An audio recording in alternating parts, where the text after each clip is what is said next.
Get running this fall at Dunkin' with $2 medium iced coffees from 2 to 6 p.m. Try any of Dunkin's delicious iced coffee, like their signature original blend. Or treat yourself to mocha, caramel, or the fall favorite, pumpkin.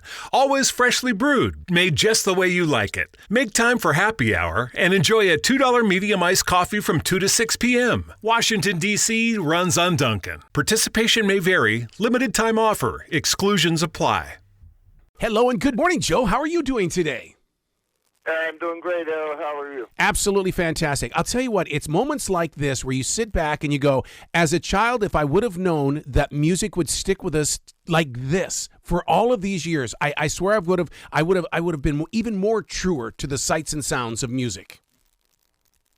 Well, it's I just think it's the music of our generation. It's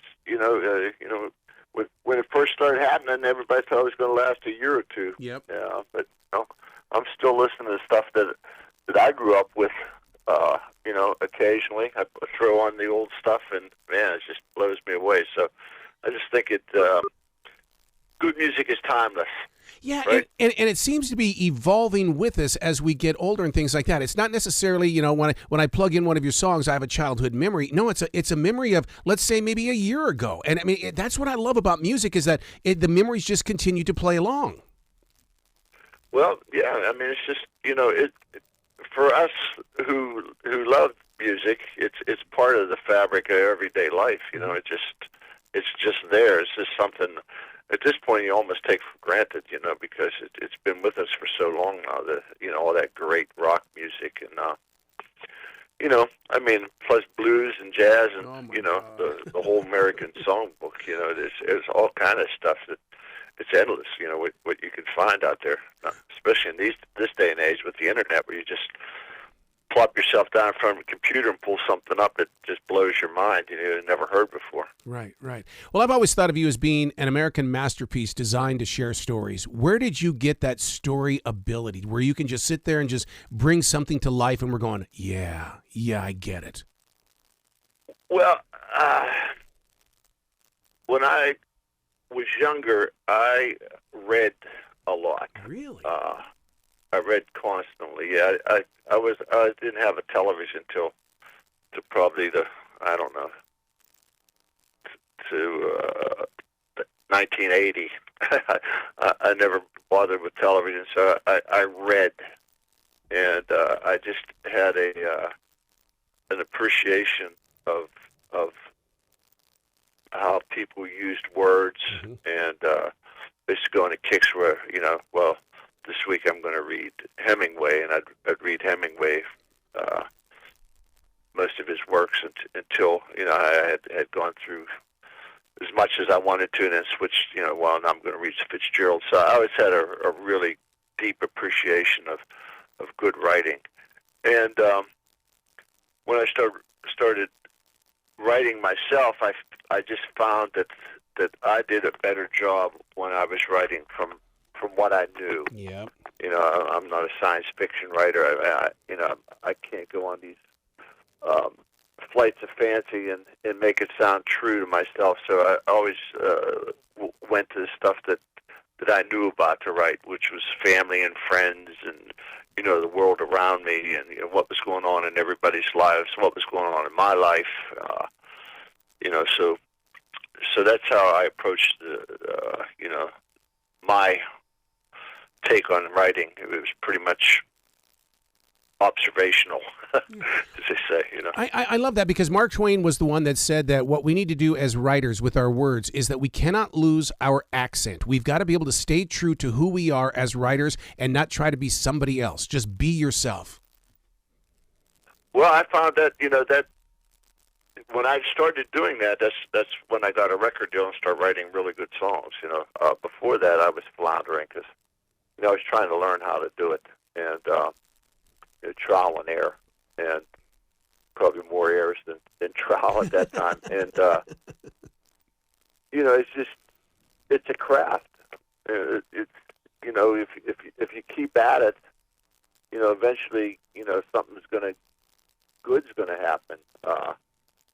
It's something that you got to nurture and look at and say,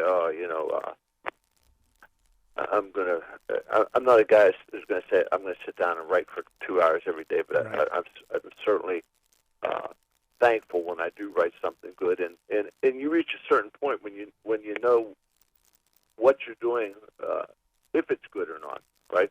So maybe a couple of days you write something in the middle of the night, and then you get up and look at it a couple of days later and say, this is garbage. I'm not going to use it. Right? Yeah, and then other times that little spark goes off, and you say, I got this one. I know I hit this one right on the head. So, I mean, it's a mysterious phenomena, right? Writing. People try to teach you about it, but is that actually possible? To teach it. I mean, people. I think you got to have a calling to do it. Yep. Because it's a lot of looking inward. It can be exhausting. The 25th anniversary edition of American Babylon. This is coming out at such the perfect time because, Generation Z and the millennials are all calling every bit of this music their music as well. And really, in reality, it kind of started with us. But now we've got conversation here, and we can compare each other's journeys, and it's because of musicians just like yourself. You look at things and think, we're teetering on the edge here. And at the time I wrote it, I was working in a special ed school, and I was working with really disturbed youngsters, and it just seemed like mind-boggling that the problems that they presented and the stories that they were telling me even existed here in our country, and so I approached the record probably from that perspective because that's what's going on in my life at the time. Wow. Once again, it's painting the pictures. Julia Cameron from The Artist Way will sit there and say that you have to learn how to paint the walls inside your stories so that the viewer or the reader or even the listener can come forward and say, I get it. I really get it. Yeah, they get it, and it needs to ring true too to really be. And if you can do that, if you can put the right music to it, then you really got something. That's the challenge. Are we going to get to see you in? Are we going to get to see you in concert? Because I mean, live music has got to come back sometime. Are you going to be out on that stage? Well, as soon as all these issues are resolved, right, yeah. Right. We can't wait to go out and play again. This the whole pandemic thing threw us for a loop because we were the type of band we never quit playing. So to have this much time off, we're playing sporadically now. But, there's so many things being canceled and up in the air, and we're trying to be careful and conscious of everybody's safety also. Absolutely. Well, I can't thank you enough for this special edition of American Babylon, and I can't thank you enough for always being true to your music because you're touching people so many years down the road, and it's just fun to watch you grow. Well, thank you so much. I appreciate that. Well, you got to come back to this show anytime in the future, Joe. You got one hell of a story here that needs to be shared with every generation. Well, call me anytime, brother. You got my phone number. Well, you be brilliant today, okay? All right, man. Thank you. Cornerstone Building Brands' Martinsburg plant is growing, and so are our wages. We have immediate opportunities for positions including extrusion, maintenance technicians, pickers, packers, and forklift operators. Pay ranges between $15.50 to $25.30 per hour with a $1,000 bonus and benefits from day one. Text RADIO to 304-278-4149 to apply. That's RADIO to 304-278-4149.